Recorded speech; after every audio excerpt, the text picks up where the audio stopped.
বিত্তমন্ত্ৰী ডক্টৰ হিমন্ত বিশ্ব শৰ্মাই মুকলি কৰে ডিফু নৱনিৰ্মিত কেইবাটাও ভৱন স্পৰ্টছ কমপ্লেক্স বিকাশ উৎসৱত ভাগ লৈ সম্বোধন কৰিলে হাজাৰ হাজাৰ সমৰ্থক ৰাইজক ডিফু ক্লাব প্ৰাংগণত উলহ মালহেৰে উদযাপন ৰঙালী বিহু উৎসৱ পুৱা প্ৰকৃতি সেৱাৰে শুভাৰম্ভ প্ৰথমটো দিনৰ কাৰ্যসূচী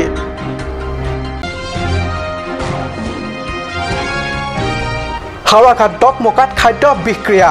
মাহ প্ৰসাদ আৰু নিশা ভোজ খাই বিক্ৰিয়া হৈ অসুস্থ শতাধিক লোক নমস্কাৰ অসমীয়া প্ৰাইম টাইম বাতৰিত মই পৰশুতি শৰ্মাই স্বাগতম জনাইছো এতিয়া আগবাঢ়িছো প্ৰথমটো বাতৰিলৈ কাৰ্বি আংলঙৰ ডিফুৰ মুখ্য সদৰ চহৰ এতিয়া কংক্ৰিট নগৰী হোৱাৰ পথত অসমৰ বিত্তমন্ত্ৰী ডক্টৰ হিমন্ত বিশ্ব শৰ্মাই আজি ডিফু নৱনিৰ্মিত কেইবাটাও ভৱন উদ্বোধন কৰাৰ পিছতে স্পৰ্টছ কমপ্লেক্সত দলীয় হাজাৰ হাজাৰ সমৰ্থকক সম্বোধি বিজেপি চৰকাৰৰ আমূলত বিকাশৰ খতিয়ান দাঙি ধৰাৰ লগতে আগন্তুক দিনবোৰত ইয়াতকৈ অধিক উন্নয়নৰ সাধনৰ প্ৰতিশ্ৰুতি দিলে মন্ত্ৰীগৰাকীয়ে ৰাজ্য বিত্তমন্ত্ৰী ডক্টৰ হিমন্ত বিশ্ব শৰ্মাই আজি পুৱা প্ৰায় 11 বজাত কাৰ্বি আংলং ডিফু চহৰত উপস্থিত হৈ কেইবাটাও নৱনিৰ্মিত ভৱন মুকলি কৰে ইয়াৰ আগতে প্ৰথমে ডিফু ডন বস্কো জুনিয়ৰ কলেজত বিজ্ঞান ভৱনৰ আধাৰশিলা স্থাপন কৰে ইয়াৰ পিছতে নিৰ্মাণত ডিফু মেডিকেল কলেজৰ কামৰ অগ্ৰগতি বুজ লয় মন্ত্ৰী ডক্টৰ হিমন্ত বিশ্ব শৰ্মাই মেডিকেল কলেজৰ নিৰ্মাণৰ কাৰ্য অগ্ৰগতি বুজ লৈ আহি কাৰ্বি আংলং স্বায়ত্তশাসিত পৰিষদৰ নতুন সচিবালয় বিধায়িনী ভৱন সদস্য আৱাস ভৱন কাছা stadium new sports complex Rongbin আক্ৰামত খুচৰা বিক্ৰেতাসকলৰ পূৰ্ণ বাহন কেন্দ্ৰ আদি কেইবাটাও ভৱন মুকলি কৰে তাৰ পিছতে চুটিয়া নালাত থকা স্পৰ্টছ কমপ্লেক্স অনুষ্ঠানত বিকাশ ৰেলীত মুখ্য অতিথি হিচাপে ভাগ লয় ডক্টৰ হিমন্ত বিশ্ব শৰ্মাই কাৰ্বি আংলং জিলাত গতানুগতিক ব্যয়ৰ বাবে 282 কোটি টকা আগবঢ়োৱা হৈছিল এই বছৰ আমি এই গতানুগতিক ব্যয়ৰ বাবেও আমাৰ বিত্ত বিভাগৰ আবণ্টন প্ৰায় 380 কোটি টকালৈকে আমি বৃদ্ধি কৰিছো আমি বিচাৰো যে কাৰ্বি আংলঙৰ চাৰিওফালে বোকাজানৰ পৰা ডিফুৰ পৰা হাওলাঘাটৰ পৰা বৈঠালংচুলৈকে এই চাৰিওটা সমষ্টিতে বিকাশৰ এটা নতুন যাত্ৰা আৰম্ভ হয় হাজাৰ হাজাৰ দলীয় সমৰ্থকক সম্বোধন কৰে বিহাৰ ৰেলীত উপস্থিত হাজাৰ হাজাৰ লোকক সম্বোধিত কয় যে দুবছৰীয়া বিজেপি কাৰ্যকালত ইতিমধ্যে কাৰ্বি আংলং জিলা বহু উন্নতি হ'ল অনাগত দিনবোৰত জিলাখনৰ ইয়াতকৈ অধিক উন্নত হ'ব কাৰ্বি আংলঙৰ ডিফু চহৰত আৰু এখন বিএড কলেজ বোকাজান 200 বিচনাযুক্ত হস্পিটেল স্থাপন কৰা হ'ব আনহাতে কাৰ্বি স্বায়ত্তশাসিত পৰিষদৰ মুখ্য কাৰ্যবাহী সদস্য তুলিৰাম ৰংহাঙে ভাষণ প্ৰাংগণত কাৰ্বি আংলং ডিমা হাছাওৰ বাবে অতি শীঘ্ৰে 246 আধাৰত ৰাজ্যৰ দাবী সমস্যা সন্দৰ্ভত সমাধান সূত্ৰ উলিওৱাৰ বাবে বিত্তমন্ত্ৰীগৰাকীক অনুৰোধ জনায় আৰু কাৰ্বি আংলংখনক অসমৰ ভিতৰত আটাইতকৈ জাকত জিলিকা হিচাপে গঢ়ি তোলা হ'ব বুলিও আজি বিকাশ ৰেলীত উপস্থিত বিশাল জনতাক উদ্দেশ্যে এইদৰে কয় ৰংহাঙে উল্লেখ্য আজি এই বিকাশ উৎসৱত সোণোৱাল মন্ত্ৰীসভাত নৱনিযুক্তি মন্ত্ৰী পীয়ুষ হাজৰিকা পাৰ্বত্য উন্নয়ন মন্ত্ৰী চুম ৰংহাঙকে ধৰি আন বিধায়ক তথা পৰিষদৰ পাৰিষদসকল উপস্থিত থাকে মংগল ইংহেৰ ৰিপৰ্ট কাট নিউজ বহাগ মাথো এটি ঋতু নহয় এটি মাহ অসমীয়া জাতিৰ আয়ুস ৰেখা গণজীৱনৰ ইতিহাস সুধাকণ্ঠ ডক্টৰ ভূপেন হাজৰিকা গীতৰে ক'বই লাগিব বহাগে কঢ়িয়াই আনে আনন্দ বহাগে কঢ়িয়াই আনে জীৱনৰ সজীৱতা বহাগে কঢ়িয়াই আনে সম্পত্তি বহাগে কঢ়িয়াই আনে বন্ধুত্ব আৰু ভিন্ন জাতি জনজাতিৰ মাজত অগাধ প্ৰেম আৰু সংহতি যুগে যুগে মানুহৰ এই জিয়া ইতিহাস কঢ়িয়াই অনা বহাগৰ নাম সেয়েহে ৰঙালী মনৰ অপাৰ ৰং আৰু আনন্দৰে ভৰা ৰঙালী বিহু অসমীয়া হিয়া আমঠুৰ ৰঙালী বিহু আন বাৰৰ দৰে ডিফু কেন্দ্ৰীয় বিহু সমিতিৰ উদ্যোগত এবাৰো দুদিনীয়া বিস্তৃত কাৰ্যসূচীৰে ডিফু ক্লাব প্ৰাংগণত আজিৰে পৰা আৰম্ভ হৈছে ৰঙালী বিহু উৎসৱ পুৱা প্ৰকৃতি সেৱাৰে আজি প্ৰথমটো কাৰ্যসূচী শুভাৰম্ভণি কৰা হয়। ইয়াৰ পিছতে ডিফু কেন্দ্ৰীয় বিহু সমিতিৰ লগতে ডিফু চহৰৰ বিভিন্ন সামাজিক সাংস্কৃতিক অনুষ্ঠানৰ নিজা নিজা পতাকা উত্তোলন কৰা হয়।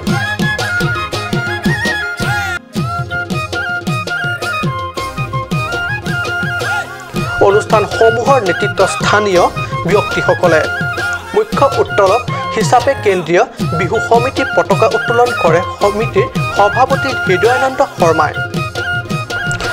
পতাকা উত্তোলনৰ লগে লগে স্থানীয় শিল্পীসকলৰ দ্বাৰা পতাকা উত্তোলনৰ গীত পৰিৱেশন কৰে। পতাকা উত্তোলন কৰি মুখ্য উত্তোলক তথা কেন্দ্ৰীয় বিহু সমিতিৰ সভাপতিগৰাকীয়ে ভাষণত কয় যে বিহু কেৱল কোনো এক জাতিৰ বাবে নহয়, বিহু হৈছে অসমত বসবাস কৰা সমূহ অসমবাসীৰ বাবে। অসমবাসীৰ বাপুতি সাহোন অসমৰ বহাগ বিহু। ভাষণৰ মাজতে সভাপতিগৰাকীয়ে বিহু গীত জুৰি পৰিৱেশ আনন্দমুখৰ কৰে। পতাকা উত্তোলনৰ অনুষ্ঠানৰ স্থানীয় কণ কণ শিল্পীসকলৰ লয়লাস বিহু নৃত্য গীত আৰু ঢুলীয়াসকলৰ ঢোলৰ গুমগুমনিয়ে বহল প্ৰাংগণটি উৎসৱমুখৰ কৰি তোলে ডিফু ক্লাব প্ৰাংগণ। তাৰ পিছত অনুষ্ঠিত হয় স্মৃতি তৰ্পণ অনুষ্ঠান। স্মৃতি তৰ্পণ কৰে মুখ্য তৰ্পক তথা কেন্দ্ৰীয় বিহু সমিতিৰ উপসভাপতি দিলীপ দাসে। স্মৃতি তৰ্পণ অনুষ্ঠানৰ পিছতে ডিফু কেন্দ্ৰীয় বিহু সমিতিৰ উপসভাপতি পূৰ্ণচন্দ্ৰ কাকতিয়ে প্ৰশান্ত কুমাৰ দাস সুৱৰ্ণী মণ্ডপ আৰু প্ৰতিযোগিতা উদ্বোধন কৰে। তাৰ পিছত মহিলাসকলৰ মাজত তিল পিঠা, নাৰিকল পিঠা, সুতুলি পিঠা আদিকে ধৰি চিত্ৰাংকন প্ৰতিযোগিতা, জাতীয় সাজপাৰ পৰিধান প্ৰতিযোগিতা আদি বিভিন্ন প্ৰতিযোগিতাসমূহ অনুষ্ঠিত হয়। ডকমকাত অঘটন। ডকমকাৰ কামপুৰীয়া গাঁৱত খাদ্য বিক্ৰিয়া। গাঁওখনত চলি থকা ভাগৱত পাঠৰ মাহ প্ৰসাদ আৰু নিশাৰ ভোজ খাই আক্ৰান্ত সমস্ত গাঁওবাসী। কাৰ্বি আংলং জিলাৰ ডকমকা থানাৰ অন্তৰ্গত কামপুৰীয়া গাঁৱত খাদ্যত বিক্ৰিয়া হৈ কমেও ৬০-৭০টা পৰিয়াল আক্ৰান্ত হয়। শিশু মহিলাকে ধৰি শ শ লোক আক্ৰান্ত হৈছে এই বিক্ৰিয়াত। নিশাৰে পৰা শৌচ, বমি, মূৰৰ বিষত ভোগা অসুস্থসকলক লগে লগে চিকিৎসালয়ত ভৰ্তি কৰোৱা হয়। সম্প্ৰতি বিক্ৰিয়া আক্ৰান্ত লোকৰ দ্বাৰা ভৰি পৰিছে হাওৰাঘাট আৰু ডকমকা চিকিৎসালয়। এই লৈ সমস্ত গাঁওখনত এতিয়া এক আতংকই বিৰাজ কৰিছে। যোৱাকালিৰ পৰা ভাগৱত হৈছে। ভাগৱতত এতিয়া মানে ৰাতিপুৱা ধৰক আমাৰ প্ৰসাদ দিছে। এতিয়া প্ৰসাদতে হৈছে নে দুপৰীয়া আহাৰ হৈছে, গুৰু আহাৰ ভাত হৈছে, তাৰপিছত আকৌ সন্ধিয়ালৈ মানে আকৌ ভাত হৈছে। ইয়াতে কিবা এটা হয়তো হ'ব পাৰে। কিমান মানুহ আক্ৰান্ত হৈছে? প্ৰায়খিনিয়ে মানে মাইকী মানুহ হৈছে। দুই এক মানে এতিয়া আমাৰ যোৱাকালি যিকেইজনে মানে দান দিছিলে, দুইজন পুলিচ আছিলে। সেই পুলিচ মানে সেইটা প্ৰসাদ ভাগো দিছে, প্লাছ মানে আপোনাৰ এই গুৰু আহাৰ ভাগো দিছে। এই গুৰু আহাৰ ভাগ এই দিওঁতে ইয়াতে মানে হয়তো বা ৰাতি কিবা খোৱাৰ এনেকুৱা ইপিনে ঘটনাৰ খবৰ পাই হাওৰাঘাট চিকিৎসালয়ত উপস্থিত হয় হাওৰাঘাটৰ বিধায়ক জয়ৰাম ইংলেঙে। ৰোগীৰ স্বাস্থ্যৰ বুজ লোৱাৰ লগতে প্ৰয়োজনীয় সকলো ঔষধ পাতি আৰু চিকিৎসালয়ৰ ব্যৱস্থা কৰিবলৈ চিকিৎসকক নিৰ্দেশ দিয়ে। ডিফু অসামৰিক চিকিৎসালয়ৰ পৰা পৰ্যাপ্ত ঔষধ আনিবলৈ ইতিমধ্যে নিৰ্দেশ দিছে বিধায়কগৰাকীয়ে। উল্লেখ্য, সংকটজনক অৱস্থাত কেইবাজনো ৰোগীক উন্নত চিকিৎসাৰ বাবে ডিফু আৰু নগাঁৱলৈ প্ৰেৰণ কৰা হৈছে। হাওৰাঘাটৰ পৰা গৌতম চন্দ্ৰৰ ৰিপৰ্ট, কাট নিউজ। ইতিমধ্যে সম্পৰ্কিত অসম মন্ত্ৰীসভাৰ মন্ত্ৰিত্ব লাভ কৰা ডিফু সমষ্টিৰ বিধায়ক চুমৰংহাঙক দেওবাৰে পূব কাৰ্বি আংলঙৰ পাৰখোৱা, ডকমকা, লাংহিন, চেণ্টাৰ বজাৰ, বকলীয়া ঘাট, লংনেট আদি স্থানত উষ্ম আদৰণি জনোৱা হয়। ইতিমধ্যে সম্প্ৰসাৰিত অসম মন্ত্ৰীসভাৰ মন্ত্ৰিত্ব লাভ কৰা ডিফু সমষ্টিৰ বিধায়ক চুমৰংহাঙক দেওবাৰে পূব কাৰ্বি আংলঙৰ পাৰখোৱা, ডকমকা, লাংহিন, চেণ্টাৰ বজাৰ, বকলীয়া ঘাট, লংনেট আদি স্থানত উষ্ম আদৰণি জনোৱা হয়।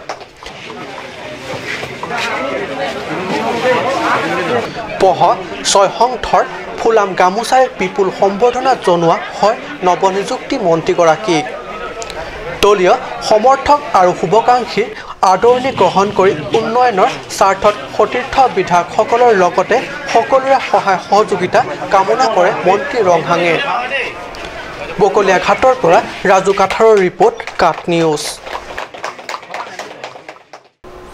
ৰামধনু সংগীত একাডেমী আৰু সংগীত ভৱনৰ যৌথ উদ্যোগত শনিবাৰে ডিফু মাৰোৱাৰী বিবাহ ভৱনত অনুষ্ঠিত হয় বাৰ্ণাঢ্য সাংস্কৃতিক অনুষ্ঠান স্থানীয় তথা বহিৰ্জগতৰ নবীন প্ৰবীণ শিল্পীসকলৰ উপস্থিতিত অনুষ্ঠিত হয় এই মনোৰম অনুষ্ঠান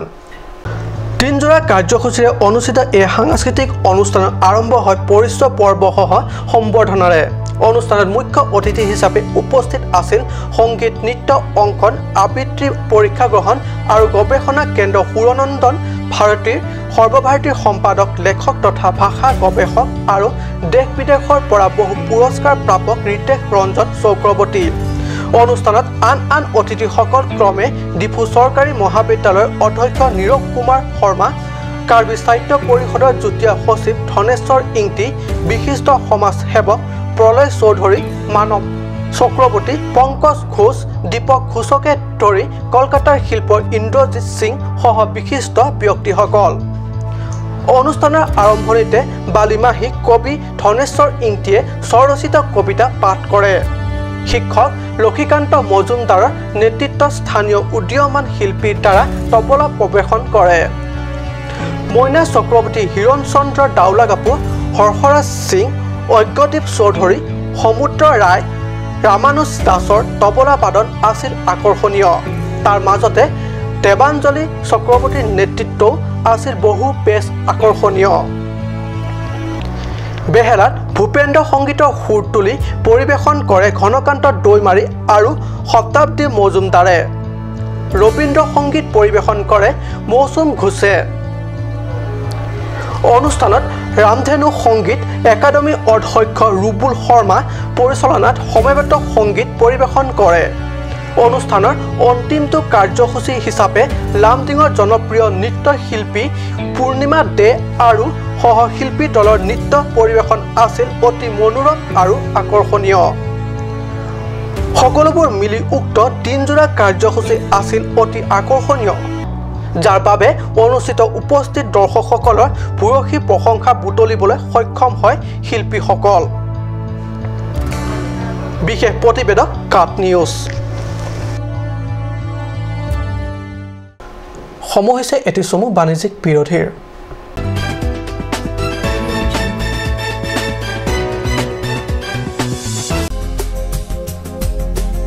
Aturkimi outlet opposite LDRB Difu Karbi Anglong Assam 10% off in every kitchen and dining items like Hawkins, Flax, Milton, Treo, Shreya Iron, etc. 10% off in makeup and cosmetic products.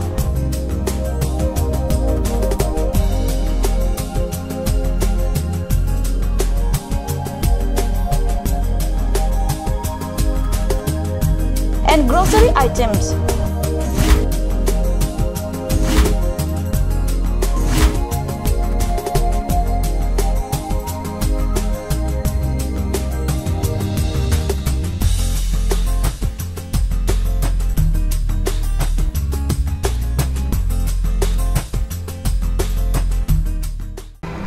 Jubu Sports Restaurant Lounge, HRSJ Complex, 2nd floor, Dharamnala Road, Difu, Karbi Anglong. The first and ever sports lounge in town. Tune you up with live music, Dead to Inject, Jam Pad, and pool game, where you can play with friends or play with legends, along with seafood items like octopus, lobster, prawns, squid, tuna fish, and many more are available only at Jubu Sports Restaurant Lounge. For reservation, contact 9957381813 or 8638462619 or 8812998125. 5 Assam hill small industries development corporation লিমিটেডৰ পৰা ঘৰত নিত্য প্ৰয়োজনীয় সামগ্ৰীসমূহ আপোনালোকৰ বাবে সাজু কৰা হৈছে নিত্য প্ৰয়োজনীয় বিবিধ ৰস ফলৰ ৰস বজাৰৰ দোকানে পাব বিশুদ্ধ খোৱা পানী আমৰ ৰস কমলাৰ ৰস সৰিয়হৰ তেল হালধিৰ গুড়ি আমলখিৰ আচাৰ চিত্ৰনলা গাজ টেঙা ইত্যাদি অধিক মাত্ৰাত দোকানত পাব আপুনি বাৰু বিশুদ্ধ খোৱা পানীৰ অভাৱ অনুভৱ কৰিছে নেকি এতিয়া আৰু চিন্তা নাই কাৰণ বজাৰলৈ আহিল কাঞ্চ ৱাটাৰ বিজ্ঞানসন্মত উন্নত মানৰ প্ৰক্ৰিয়াৰে প্ৰস্তুত কৰা কাঞ্চ ৱাটাৰে আপোনাক দূষিত পানীৰ ভয়াৱহতাৰ পৰা আঁতৰত ৰাখিব কাঞ্চ ৱাটাৰ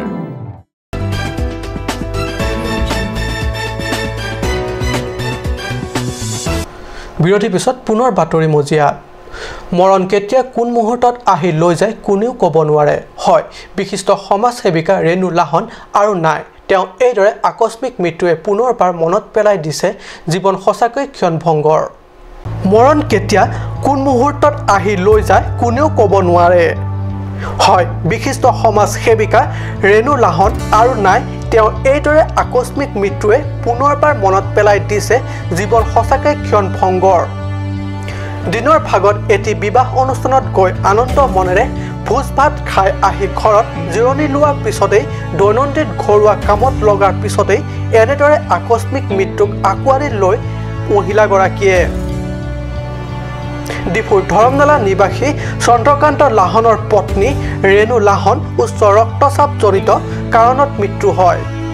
মৃত্যুৰ আগলৈকে ৰেণু লাহন কাৰ্বি আংলং জিলা মহিলা সমিতিৰ উপসভানেত্ৰী আছিল ইয়াৰ উপৰিও ডিফু লেখিকা সমাৰোহ সমিতি ধৰমনালা নামঘৰ আদি বিভিন্ন সামাজিক অনুষ্ঠানৰ সৈতে জড়িত আছিল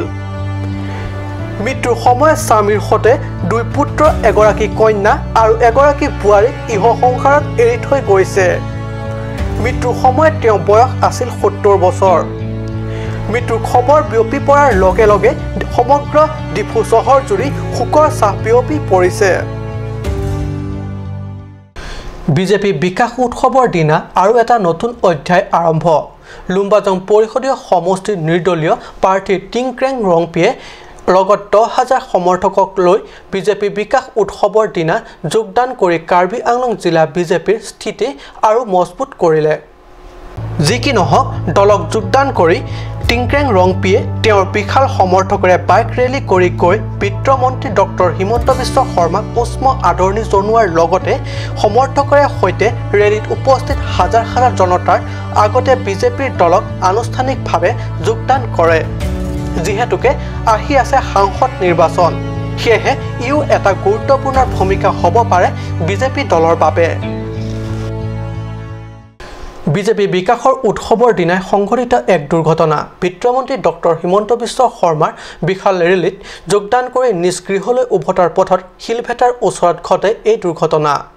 বিজেপি বিকাশ উৎসৱৰ দিনাই সংঘটিত এক দুৰ্ঘটনা বিত্তমন্ত্ৰী ডক্টৰ হিমন্ত বিশ্ব শৰ্মাৰ বিশাল ৰেলীত যোগদান কৰি নিজ গৃহলৈ উভতাৰ পথত শিলভেটাৰ ওচৰত ঘটে এই দুৰ্ঘটনা কাৰ্বি স্বায়ত্তশাসিত পৰিষদৰ মুখ্য কাৰ্যবাহী সদস্য তুলিৰাম ৰংহাঙৰ গৃহ সমষ্টি বিথুং ৰেংথেমাৰ বিজেপি দলীয় সমৰ্থকৰ গাড়ী আছিল এয়া এই বাতৰি লিখা পৰলৈকে দুৰ্ঘটনাগ্ৰস্ত টাটা চুমো গাড়ীখনত কেইজনমান আৰোহী আছিল বা হতাহতিৰ বিষয়ে একো জানিব পৰা হোৱা নাই